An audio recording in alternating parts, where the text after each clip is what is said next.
Coucou tout le monde, je vous retrouve pour la guidance du 19 au 25 juin 2023. J'espère que vous allez bien.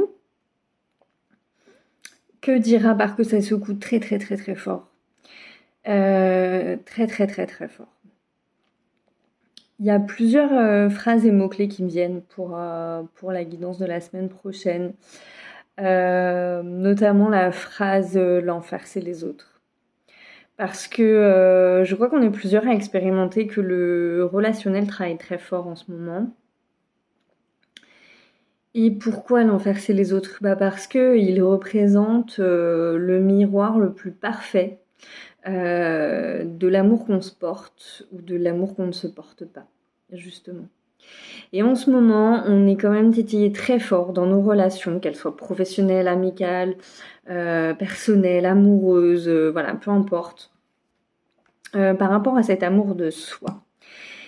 Et en ça, il est vrai qu'on peut dire merci à toutes ces relations, même celles qui paraissent les plus sombres, parce qu'elles viennent vraiment nous parler de nous, elles viennent raconter quelque chose de nous, et c'est très important en ce moment d'être à l'écoute. Je vais pas faire la guidance pour les 3 temps de la semaine. Elle va pas se passer comme ça parce que je le ressens pas. En fait, tout simplement. J'ai quand même tiré 3 cartes avec aussi une carte un petit peu générale qui va parler des énergies de cette semaine. Mais ça va être une guidance plutôt générale par rapport à la semaine. Le début de la semaine, j'ai utilisé l'oracle des anges, déesses et dieux, oh là là que je vais en mettre dans le bon sens, de Tony Carmine Salerno. Pour la thématique de la semaine, j'ai utilisé l'oracle de Kuan Yin parce que je vais y revenir tout de suite avec la première carte, excusez-moi, qui est l'ange de la manifestation. Je vais pas lire le texte parce qu'en l'occurrence c'est pas ça qui me parle. En début de semaine, en tout cas cette semaine, je pense que cette semaine, on pourrait être amené à recevoir pas mal de signes, qu'on est aidé et soutenu. Pour la bonne et simple raison que c'est le cas très fortement. Et on est soutenu justement, c'est pour ça que j'ai utilisé ces 2 oracles, par des énergies ancestrales très puissantes. Je me sens personnellement excessivement connectée à Hadès, le dieu des enfers. Alors ça peut paraître bizarre, mais parce que... dieu des enfers, d'ailleurs qu'on méconnaît beaucoup, parce qu'en fait, il y a beaucoup de fausses croyances autour de la mythologie, des mythologies et des mythologies dans leur ensemble, d'ailleurs, je pense.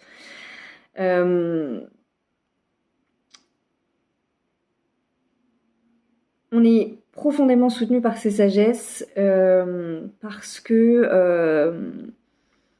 on entre là dans un couloir énergétique,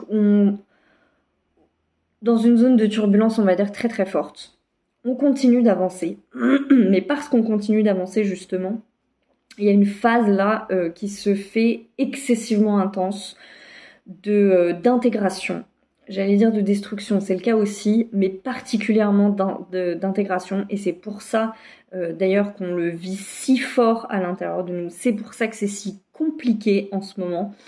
Parce qu'en fait, on intègre énormément. Alors forcément, comme on intègre, on a aussi beaucoup de nettoyage à l'intérieur de soi. Je renvoie toujours, encore une fois, les gens qui n'auraient toujours pas vu à la vidéo de Charlotte Hoffman sur les nuits agitées, le sommeil et ce qui se passe, parce que je crois qu'elle a touché quelque chose de très fort sur le fait de cette notion de nettoyage justement qu'on traverse en ce moment. Et ces forces ancestrales, elles nous accompagnent très puissamment en ce moment. Pour moi, un des exemples les plus forts aura été cette semaine le tremblement de terre qu'on a vécu. Moi personnellement je l'ai ressenti, alors très faiblement parce que j'étais pas dans l'épicentre, mais Je l'ai quand même vu en fait, puisque j'ai vu littéralement un meuble bouger et trembler, et je me suis dit qu'il se passait quelque chose. Et à ce moment-là, il y avait une énergie de conflit qui allait se déclencher dans ma vie. Et j'ai senti qu'il se passait quelque chose précisément à ce moment-là. D'ailleurs, pour moi, ce tremblement de terre n'était que le prémisse de cette nouvelle lune que nous vivons aujourd'hui. Aujourd'hui, on est dimanche 18, mais aussi de l'énergie du solstice qui arrive. Je vais pas faire d'astrologie, mais pour ceux qui s'intéressent un peu à l'astrologie, il y a quand même beaucoup de choses qui se passent de cet ordre-là, qui bougent en ce moment au niveau des astres et qui expliquent beaucoup ce qu'on traverse énergétiquement. Et ce qui me résonne à travers cette première carte, c'est le fait déjà qu'on puisse recevoir des signes qu'on est sur le bon chemin, malgré ces turbulences et malgré cette fatigue et malgré les émotions un petit peu... parce que là, depuis, on va dire, le milieu de semaine dernière, enfin de cette semaine, pardon, on traverse quand même beaucoup d'énergies qui viennent nous chicaner un petit peu, nous chicoter sur des choses justement dans le relationnel. Et on pourrait avoir tendance à croire qu'il y a un espèce de truc qui essaie de nous faire replonger dans de la déprime. J'allais dire dans du négatif, mais je crois qu'on est vraiment en train de travailler justement cette notion de lâcher la dualité. Donc, encore une fois, c'est pas du négatif. Dans cette phrase, l'enfer c'est les autres. L'enfer, c'est surtout de regarder le miroir dans les yeux de l'autre. Regarder qu'à un moment donné, dans toutes ces relations et ces zones où il va y avoir du conflit, il va y avoir de la tension parce qu'il y a besoin de réajustement, parce qu'il y a il y a du respect de soi à mettre, parce qu'il y a des limites à mettre. Et encore une fois, tout ça, c'est de l'amour. C'est de l'amour, tout ça. Quand on met des limites pour soi, avec l'autre, c'est de l'amour qu'on se donne. C'est de l'amour qu'on donne à l'autre aussi. Parce qu'on lui permet lui aussi de se réajuster par rapport à ça. Et tout ça, c'est de l'amour. Tout ça, c'est de l'amour. Faut pas l'oublier. C'est super important à mon sens en ce moment. Donc, on est soutenu et c'est ça qui va être important d'observer cette semaine. Ce soutien qui est là malgré tout à travers toutes ces forces ancestrales. Donc, j'invite tous les gens qui ont des croyances de cet ordre-là. Alors, ça peut être des croyances au niveau de la mythologie, des dragons, de toutes les sagesses ancestrales de cet ordre-là, de mondes ou de dimensions passées. Je rappelle que je suis de confession plutôt catholique et que je crois en Dieu, mais l'un n'empêche pas l'autre. On a le droit de s'ouvrir à un moment donné. Alors ça choquerait certainement pas mal de gens, mais j'ai toujours fonctionné comme ça. Pour moi, croire en Dieu et être de cette confession-là ne m'empêche absolument pas de croire en d'autres choses et même de ressentir certaines énergies, y compris les énergies des dieux et déesses. Ce qui peut paraître totalement blasphématoire hein, pour certaines personnes, mais je m'en fiche. Voilà. La deuxième carte qui est tombée, c'est la carte de la guérison spirituelle, justement. Justement parce qu'il y a énormément de guérisons en cours. Énormément. Puissante. D'une puissance à l'image de ce tremblement de terre, à l'image du temps orageux et un peu humide qu'on se coltine là. Et ces énergies de guérison, elles sont fondamentales. Elles sont fondamentales parce que elles vont construire là les années qui viennent, précisément. Donc c'est pour ça que toute cette vague d'intégration et de nettoyage, elle est très très importante à prendre en compte. On peut avoir l'impression, enfin c'est pas l'impression d'ailleurs, c'est qu'on est en plein dedans, dans cette bataille-là du bien, du mal, de l'amour, du non-amour, qui pour moi sont exactement la même chose, soyons très clairs. Et on est dans des guérisons karmiques excessivement profondes là encore. Et les autres vont représenter ces relations karmiques, enfin pas ces relations karmiques, ces guérisons karmiques, pardon, qui sont à l'œuvre en ce moment. C'est pour ça que ça va être très très important d'observer ce qui se passe dans ces espèces de tensions, de réajustement qu'on a besoin avec ce miroir qu'est l'autre, parce que ça fait déjà un moment que je le dis, on est dans une période où l'altérité a une importance immense, mais vraiment immense. Puisqu'on est dans quelque chose de profondément collectif, même si, encore une fois, je fais toujours le parallèle entre le collectif et l'individuel. Parce que toutes ces petites guérisons karmiques là qu'on est en train de faire, où en fait ce qui se passe, c'est qu'il y a véritablement un réajustement karmique qui se fait depuis plusieurs mois. Et forcément, comme c'est karmique et qu'encore une fois, on est dans quelque chose de cosmique qui se passe.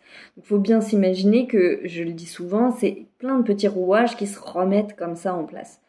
Donc forcément, c'est un joyeux bordel. Ça peut pas en être autrement en fait. Et du coup, il y a le karma de domination-soumission qui est en train de prendre fin. Il y a tout un tas de personnes qui règlent ces karmas-là. Moi, personnellement, j'ai beaucoup été dans des karmas de soumission. Je l'ai déjà dit dans des vidéos précédentes. Et là, je vois bien que c'est ça qui travaille, encore et toujours, parce que ça se passe à plusieurs niveaux. Ça se passe sur le plan transgénérationnel, ça se passe sur le plan karmique, ça se passe sur le plan de mon histoire personnelle, familiale, amoureux. Bref, il y a tous les plans qui travaillent en même temps. Donc forcément, on est amené à traverser là une vague où il y a une espèce de... j'allais dire confrontation, mais c'est pas vraiment le cas en fait, parce que là, la seule... comment dire, mais ça rejoint la dernière carte qui est tombée, c'est l'ange de l'amour de l'âme. Il est temps de voir la façon dont vous vous estimez l'amour de soi. On est juste là-dedans. Les énergies de cette semaine, en ce moment, pourraient se résumer uniquement par cette carte. La seule chose qui travaille en ce moment véritablement, c'est l'amour de soi. C'est l'amour tout court. On n'a pas le choix que de revenir à l'amour. Et revenir à l'amour, ça veut dire guérir toutes ces choses-là, se laisser traverser par toutes ces énergies-là. Et donc, à un moment donné, en ce moment, être dans une affirmation de soi excessivement forte.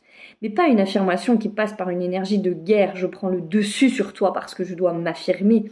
Non, par une énergie qui vient du tréfonds des tripes et de l'âme et de réveiller, et je mettrai en lien la dernière vidéo d'Aruna Lipschitz, parce que pour moi, elle parle complètement de ça, de cette énergie du feu intérieur qui doit se révéler en nous, là c'est clairement le chakra sacré et le chakra racine qui travaille, la sécurité, mais avant tout, l'énergie de vie pure, donc effectivement l'énergie sexuelle, donc l'énergie de feu, une énergie de vie, une énergie d'amour. Là, on ne parle pas de l'amour de l'autre, on parle de l'amour que l'on a pour soi. Et il s'agit de retomber littéralement en amour de soi, mais d'un amour tellement profond qu'il n'y a plus aucune injustice qui passe, qu'il n'y a plus aucun manque de respect qui passe, qu'il n'y a plus rien, mais rien de rien, en termes d'injustice à soi, qui peut passer. Et forcément que dans la rencontre avec l'autre, ça crée de la crispation. C'est obligé en fait. Et en ce moment, c'est ça qui travaille. Donc c'est pour ça que ça peut être compliqué dans certaines relations amicales, encore une fois, amoureuses, peu importe, même pour le travail, professionnellement. Parce qu'en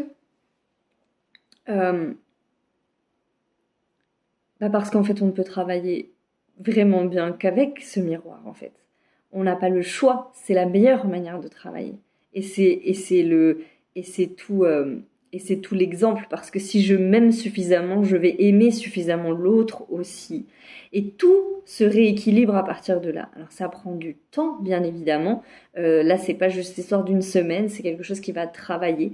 Mais la semaine prochaine, on franchit une étape où encore cet amour de soi s'ancre encore davantage et se matérialise encore davantage. Et si on arrive à s'aimer à soi, forcément, on attire tout le reste. C'est d'une évidence, j'ai presque envie de dire sans nom. Il y a aussi une image très très forte dont je voulais vous parler, qui m'a beaucoup résonné ces derniers jours, c'est la notion de méditation, parce que On m'a un peu envoyé l'image que c'était, en ce moment, c'était un petit peu comme, vous savez, parfois, alors, pour les gens qui ont du mal à méditer, ils vont peut-être me comprendre, mais euh, bon, méditer en soi, quand on est dans un environnement hyper calme, tout ça, c'est assez simple. Puis des fois, vous savez, il y a une mouche qui vient par là, où il y a le tic-tac d'une horloge, où il y a, je sais pas. Et ce bruit-là, eh ben, des fois, il nous empêche de nous concentrer dans notre méditation. Et on va avoir tendance à le maudire, ce bruit, à dire ah mais c'est pas possible, faut qu'elle dégage cette mouche. Et tout d'un coup, on se concentre sur la mouche. En fait, une méditation réussie, c'est une méditation qui transcende la mouche, qui va transcender le tic-tac.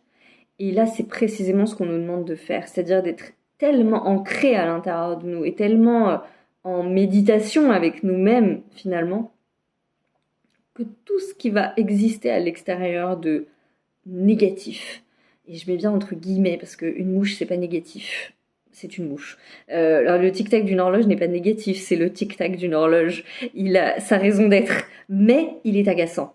Et ben là, ça va être pareil. Ça va être d'avoir suffisamment d'amour pour soi pour réussir à passer au-dessus de ça, en fait. Et il faut passer au-dessus. Et c'est pas forcément simple de passer au-dessus. Moi-même, j'ai eu un exercice il y a pas longtemps et j'ai pas réussi à passer au-dessus. Donc, et ce qui est important, encore une fois, c'est pas d'échouer, c'est de se rendre compte, de comprendre et de réajuster. Et encore une fois, je vous renvoie à cette vidéo d'Aruna parce qu'elle parle de l'idée de garder sa joie dans un mouvement collectif où plus rien ne va. Et effectivement, je la rejoins assez. Et c'est pas facile de trouver la joie en ce moment, de garder la joie en ce moment. Il faut aller chercher profondément dans les énergies qui nous, non seulement qui nous rassurent, mais de toutes ces espèces de petits élans de confiance qu'on a en ce moment, qui nous reviennent à nous parce qu'on récupère beaucoup d'énergie, beaucoup de ressources aussi. Il ne faut pas l'oublier, il faut le garder à l'esprit. Et là, le travail se fait tout en subtilité en ce moment, entre récupérer ces nouvelles énergies qui nous arrivent et qui s'intègrent de plus en plus en nous, et en même temps la tension extérieure qui va se faire de notre affirmation de nous qui se confronte à des gens qui sont dans la blessure et qui n'ont pas forcément, eux, à cœur qu'on se réalise et on s'ouvre. Il y a un espèce de mouvement un peu de friction ou un petit peu de tassement suivant comment vous vivez les choses. Et c'est très important de faire preuve de fluidité dans ce processus-là et de ne pas se laisser embarquer. Et surtout, de se trouver des moments où on se sent pleinement investi de cette force parce qu'elle est présente en ce moment. Elle est excessivement présente et elle tient, et c'est pour ça qu'à mon avis c'est important, toutes ces énergies de sagesse ancestrale qui sont à l'œuvre en ce moment, parce que elle nous aide à avoir de la force, elle nous aide à garder cette force et à l'investir du mieux qu'on peut. Voilà. Et pour la thématique de la semaine, du coup, avec l'oracle de Kuan Yin, c'est la Vierge Magou qui est sortie.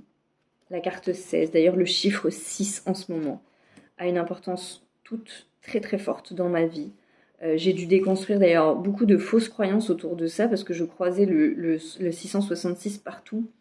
Moi, les chiffres m'ont toujours beaucoup guidée et ça fait bien un mois maintenant que je voyais du 666 partout. Et forcément, j'étais un petit peu dans une sorte de superstition.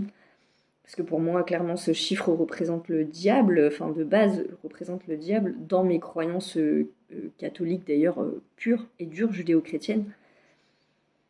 Et il m'a fallu beaucoup de temps, plusieurs semaines pour pouvoir me réapproprier ce nombre et comprendre qu'en fait il signifiait juste le changement et qu'il y avait un changement très profond qui se passait à ce niveau-là. Voilà. Je voulais juste terminer en vous lisant le passage de la Vierge Magou, notamment le début de la carte.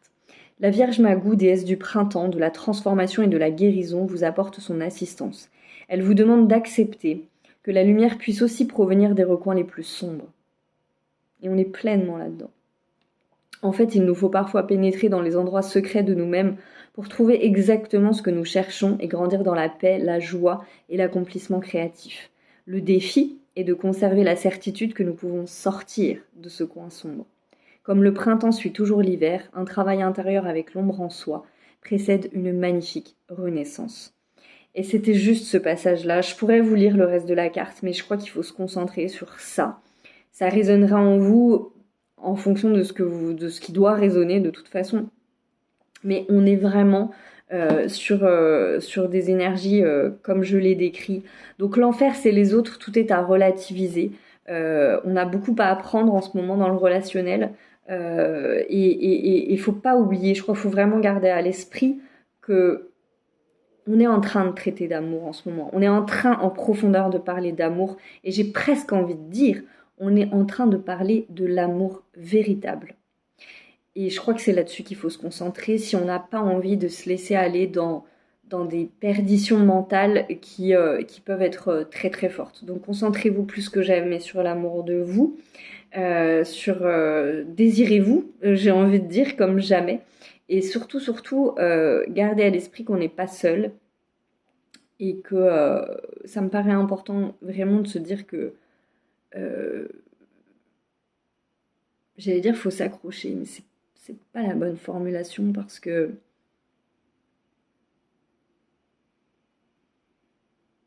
la bonne formulation c'est de croire en soi, tout simplement là. Croyez en vous plus que jamais, soyez sûr que les choses s'arrangent véritablement pour le meilleur de tous en ce moment.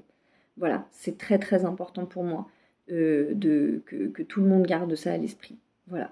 Je vous souhaite une excellente semaine en tout cas. N'oubliez pas qu'il y a l'énergie de la nouvelle lune là. Il y a le solstice dans 3 jours. Je crois que c'est vraiment... on nous demande là vraiment de prendre du temps pour nous reposer, pour intégrer, pour s'écouter et se respecter. Voilà, mais ça se fait pas forcément dans l'action, dans une énergie de j'y vais, je rentre en conflit, non, je crois que ça se fait dans le rien. Je crois que ça se fait dans un mouvement de détente profond. Et vraiment, je vous invite à regarder cette vidéo d'Aruna qui personnellement m'a fait beaucoup de bien. Voilà, je vous souhaite une excellente semaine. Prenez soin de vous.